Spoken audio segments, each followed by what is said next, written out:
Hey everyone, Kay from Legacy of Lore here. I wanted to wish everyone a happy Pride Month. May we celebrate our diversity and remember the tough fights that had to be fought and continue to be fought in the name of being able to live authentically. Today, we are going to talk about an LGBTQ+ identity that is becoming more commonly known, but unfortunately still often misunderstood: asexuality. Many people harbor misconceptions around asexuality, not only people who stand against the LGBTQ+ community, but allies and even members of the community. I will be attempting to address some of these misconceptions in this video. Misconceptions often arise from a lack of easy access to information, proper understanding of different sexualities and genders, and a lack of representation in media or poor portrayals if and when they exist. Often, lack of sexual attraction or sexuality in the media is portrayed as weird or odd, becoming more often than not the butt of the joke. Fully realized and diverse portrayals of people, including those within the LGBTQ+ community, are important, not only because it can be exceptionally meaningful for someone in the community to recognize themselves in a marketable character, but also because misconceptions are reinforced or challenged through good, grounded representation or lack thereof. It is also why people should have the security to find information about sexual, gender, and romantic identities. This is not meant to be a comprehensive guide on the asexual spectrum or the identities that belong under the asexual umbrella, but I do hope that you will find this informative. So, what is asexuality? Asexuality is a sexual orientation defined by a lack of sexual attraction. This means that asexual people, often shortened to aces, have little or no sexual attraction to other people. Asexuality is sometimes linked to, but is separate from, being aromantic, which is defined as a lack of romantic attraction to others. This is, of course, one of the first misconceptions about asexuality. Being asexual does not mean you are aromantic. For more on how sexual orientation and romantic orientation differ, feel free to watch the video linked in the card. But to summarize, sexual orientation is about physical attraction, while romantic orientation is about romantic attraction. In other words, wanting to be close to and spend time with someone romantically. One of the other common misconceptions regarding asexuality is the belief that aces have no sex drive. This is false. While aces can be repulsed by or averse to sex or the thought of sex, they need not have to have a low sex drive. Aces can still feel aroused and can still partake in self-satisfaction or even partake in and enjoy sex with their partners. While sexual attraction and sex drive can often overlap and are often considered similar or the same, there is a distinction between the two concepts. Sexual attraction refers to finding others attractive in a sexual way, while sex drive refers to the physical need to satisfy a sexual desire. Asexual people may still have high libidos that they may satisfy on their own if they are not sex favorable, a term I will elaborate on in a bit. Asexuality is not the same as having a low libido or sex drive. It is about attraction. In other words, other people don't necessarily turn them on. This does not mean that they cannot appreciate that a person is good looking or attractive, but simply that this has little to no bearing on whether they feel any sexual desire for that particular person. This means that it can become very difficult when an ace person is in a romantic relationship with a non-ace person. For the ace person, the act of being physically intimate may be neutral or even negative, not necessarily due to trauma or being done incorrectly, but purely as part of their identity and personality. Communication here is key. Often, the relationship will then rely on compromise so that all parties in the relationship have their needs satisfied and fulfilled. Asexual people do sometimes perform or even enjoy sexual acts, often because they want to satisfy their partner's needs or their own potential need to be normal. In modern society, we are raised to believe that couples must have sex, otherwise there's something wrong with the relationship.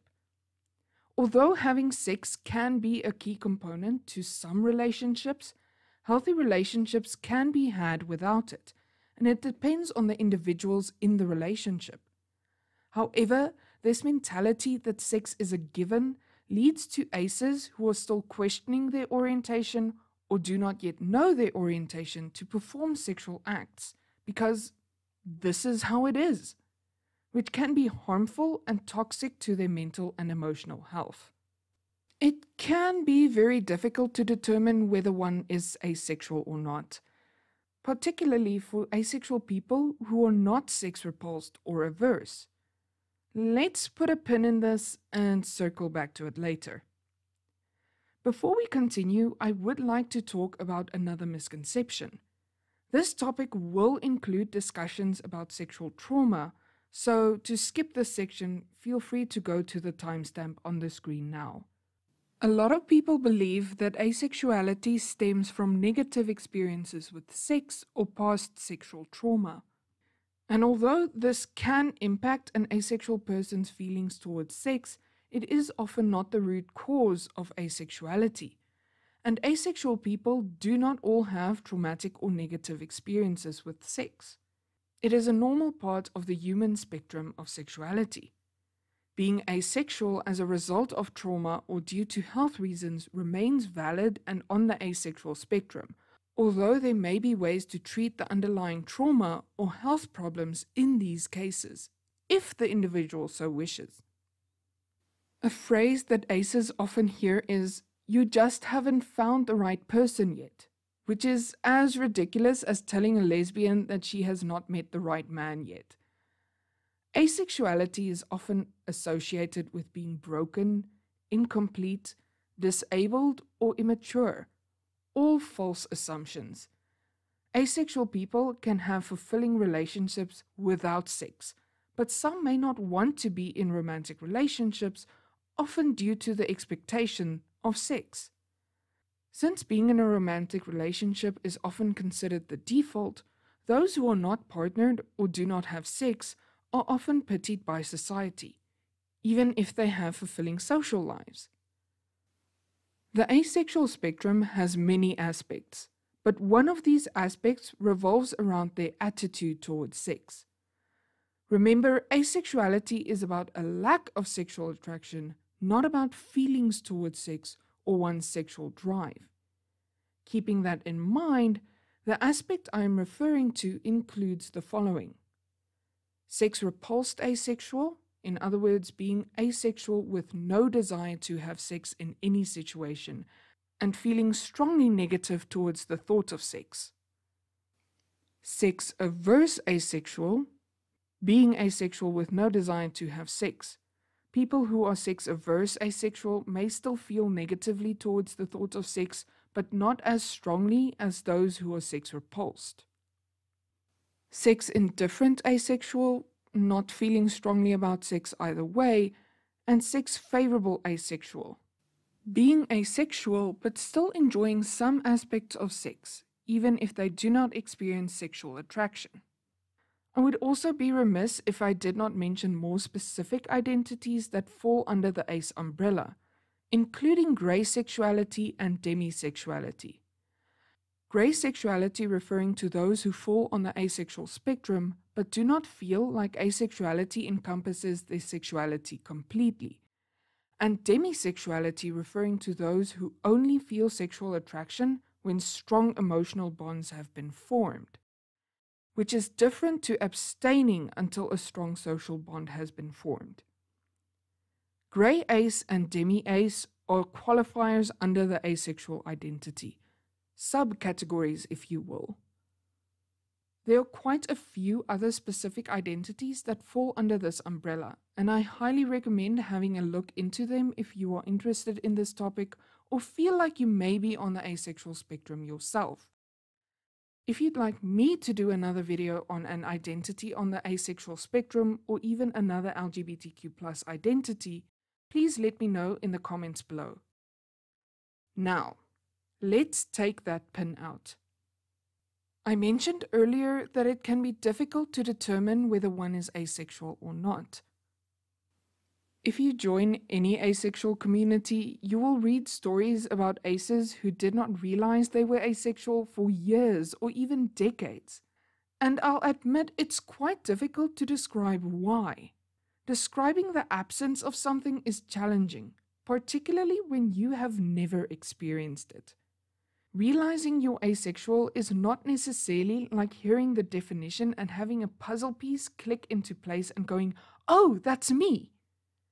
There are expectations and beliefs about yourself and your identity you may need to overcome to discover whether you are asexual or not. I have been struggling to make a video for Pride Month. I couldn't choose a topic that I felt passionate about and wanted to talk about specifically during Pride Month. Some of those who are particularly close to me will already know this, but in May of this year, I came out as asexual. And it feels good to be able to say it, to be able to put a name to my identity. Actually, I wouldn't say coming out is the right phrase, purely because in my mind, it implies that something is different about me.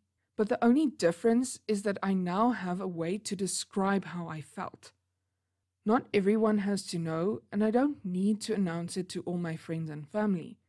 But it was an indescribable relief to understand myself better and to find a spectrum that described me.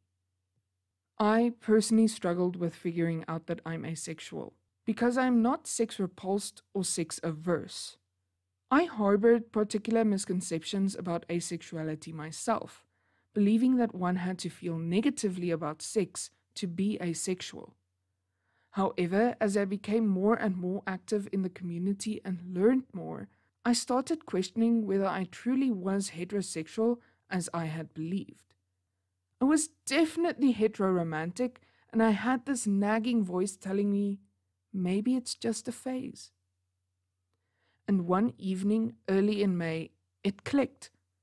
Asexuality wasn't about sex drive, it was about attraction. And I had never been so attracted to someone that it had caused me to feel sexually attracted to them. I am now living authentically. I still struggle with negative feelings towards being ace, feeling as if I am missing something that others have in particular, or that it will result in a rift between myself and my partner. Part of this is because we have been in a committed relationship for nearly a decade. And I only recently realized that there was nothing wrong with me. I am just ace. It is, of course, difficult to navigate, but my partner is exceptionally supportive and understanding, and communication is key. I feel safe with them, and they have never made me feel like less for not feeling the same towards sexual intimacy as them. I found writing, making, and editing this video quite difficult, because I tend to be a pretty private person regarding matters of physicality, and my partner is even more private than I am. It made me consider the paradox that many of us have grown up with, that sex is somehow both something to be expected and something to be ashamed of simultaneously. I wrote this video including everything I wish I had known as a young person. Everything that would have made my journey of self-discovery better, in the hopes that I may one day, maybe, reach someone who needs to hear it, and help their journey pass a little bit easier. To all the ace viewers who think they may be asexual, or viewers who need to understand an ace loved one better, I hope this video has been an informative stepping stone for you. Please feel free to share in the comments below, but let's try to keep the comments kind. You are loved, you are valued, and you are not broken. Despite my struggles with accepting myself sometimes, I feel happy in who I am. I feel fulfilled, and I am proud to be able to celebrate Pride Month for the first time as my true, authentic self. Thank you to Mr. C, Ash, Red Rally, Vlad, and Morgan the Pirate Queen for helping me proofread the script for this video. Thank you to Mr. C for helping me edit the audio to this video. Happy Pride Month, everyone, and until next time, take care.